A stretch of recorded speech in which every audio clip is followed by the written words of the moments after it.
ජීවිතේ සුබ වෙන්න නම් චුට්ටක්වත් ඔබේ ජීවිතේ පරණ වෙන්න දෙන්න එපා.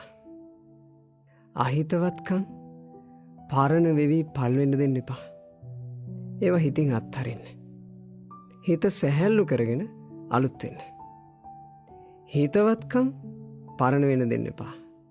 තව තවත් මිත්‍රශීලීව නුවණින් යුක්තව හිතවත්කම් අලුත් කරගන්න.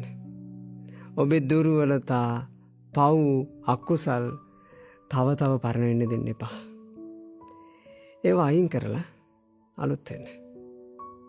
ඔබේ මනුස්සකම්, පින් කුසල් පොඩ්ඩක්වත් පරණ වෙන්න දෙන්න එපා.